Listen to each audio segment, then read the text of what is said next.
ఏమాయ్ నిన్నే నాయ్ నన్న తప్పు బాబు.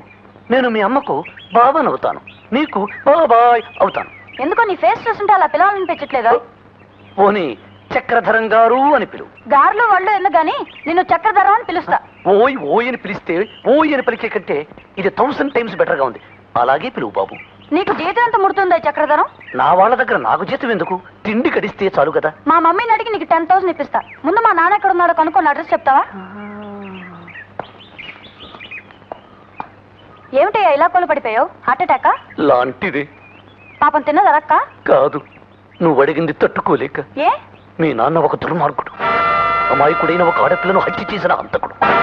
ఇందాకటి దాకా ఏమో అని పిలిచాను, ఇప్పుడు ఏ రా అని పిలవాల్సి వస్తుంది. బాబు అంత మాట అనుకో. ఈ మాట నిజమో అబద్ధమో మీ అమ్మని అడిగిరా, అప్పుడు మీ నాన్న అడ్రస్ చెప్తాను. అంతేకాదు ఇంకా బోలెడని నిజాలు చెప్తాను.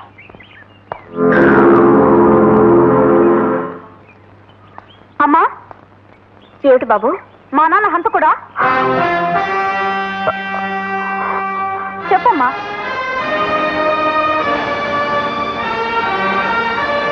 అవును, హంతకుడే.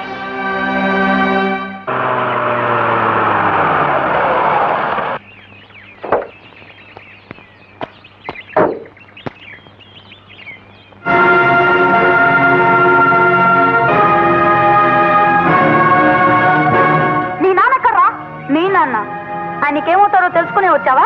తెలుసుకున్నాను కనుకనే నిలదీసి అడుగుదామని వచ్చాను. ఆయన్ని కూర్చోబెట్టి అడిగే అర్హత లేదురా నీకు. నిలదీసి ఇంకేం అడుగుతావు? మా అమ్మకి ఎందుకు ద్రోహం చేశాడో అడుగుతాను. మీ అమ్మ ఆవిడ నాకేమవుతుంది? నీకేం కాదు, నాకు మాత్రమే అమ్మ. అజ్ఞానంతో మాట్లాడుతున్నావు తమ్ముడు.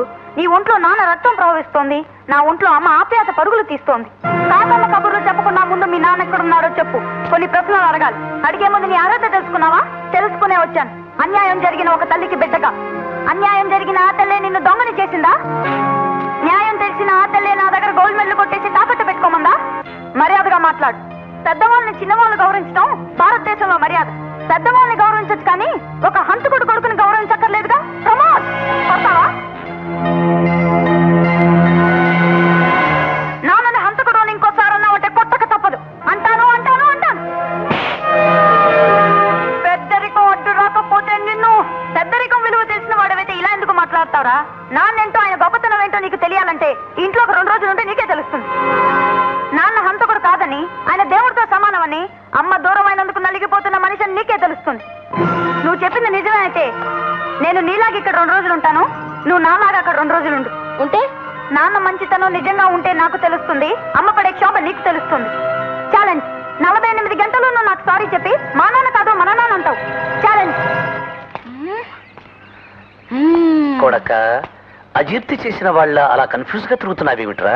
ఈ ప్రమోద్ గాడు శశిరేఖ వచ్చిన తర్వాత అజీర్తి చేయటం ఏమిటి? ఫుడ్కే కరువు ఎట్టుంది.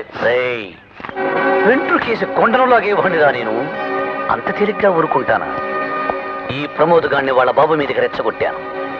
14 ఏళ్ల క్రితం నేను విడగొట్టిన ఆ మొగుడు పెళ్ళారు మళ్ళీ కలవకుండా ఈ పిల్లవాడి ఠడక్ అగ్గి పుల్ల గీస్తాడు. ఓరి వెదవా, అమ్మా నాన్న కలవకుండా ఉండటానికి నువ్వా కారణం?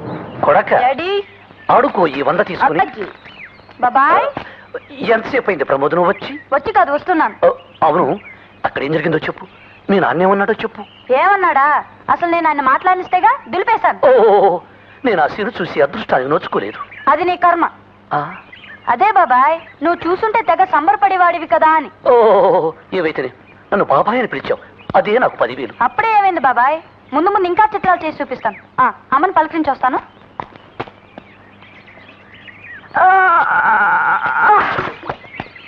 ఏ నాయనా, బండరావులాగా బారడి పొద్దుకిలేచిన కళ్ళింకా తెరిపిడి పడలేదా?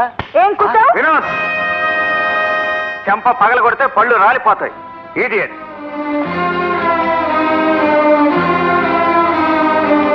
నీకంటే వయసులో పెద్దవాడిని కాళ్ళ పట్టుకుంటావా? బాబు తప్పలేదు గురు, నేనే ఏదో తమాషాగా రెచ్చగొట్టాను. నార్మల్. తప్పు చేసిన వాడిని మళ్ళీ వెనకేసుకురావడం కూడా తప్పే. మాట్లాడవేరా? ఎందుకు చేశావు ఈ పని? ఈ మాట ఎక్కడ నేర్చుకున్నావు? ఈ అలవాటు ఎక్కడిది? Sorry daddy. స్కూలుకు సెలవు ఇచ్చేసరికి మంచితనానికి కూడా సెలవు ఇచ్చేసావు అన్నమాట.